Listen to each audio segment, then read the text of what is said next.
Hudson Mwatagila mwenye umri wa miaka 41, mhasibu wa TANROADS mzani wa Makambako mkoani Njombe, pamoja na Abdul Hussein mwenye umri wa miaka 33 ambaye ni msoma mizani wa kituo hicho cha kupima magari wamefikishwa mahakamani kwa tuhuma za kushawishi na kupokea rushwa ya shilingi Laki450 kwa dereva wa gari la mizigo.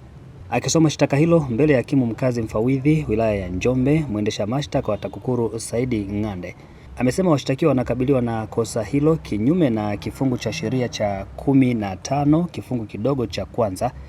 kifungu A na kifungu cha pili cha sheria ya kuzuia na kupambana na rushwa sura ya 329 marejeo ya mwaka 2023.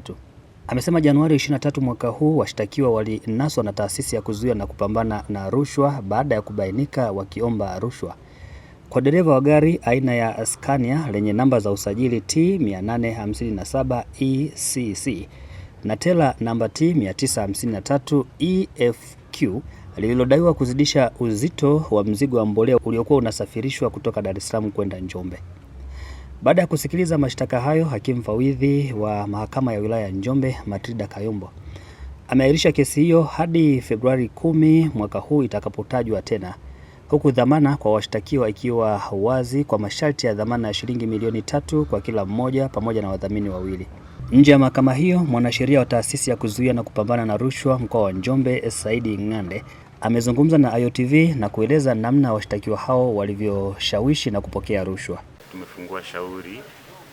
linalohusiana na rushwa, shauri namba 18/49 la mwaka 2025. Shauri hili tumelifungua likiwa linawahusu watumishi wawili wa TANROADS katika kitengo cha upimaji mizigo au mzani Makambako. Watumishi hao wamejihusisha na rushwa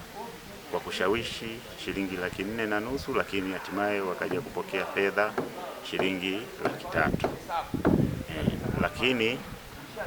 ofisi yetu baada ya kupata taarifa na tukaweza kujipanga na baadaye tukachukua hatua mbalimbali na hatimaye leo tumewafikisha mahakamani. Ningependa tu kutoa wito kwa wananchi, hasa watumishi wa umma na hata sekta binafsi, kwa sababu tumetoka takriban wiki mbili kutimiza wajibu wetu, kwa sababu majukumu ya TAKUKURU pamoja na kuchunguza ni kutoa na elimu kwa umma na kufanya tafiti mbalimbali. Lakini kwa hawa wenzetu ilikuwa ni chini ya wiki mbili tumetoka kuzungumza nao kuhusiana na kuelimishana viashiria mbalimbali vya rushwa,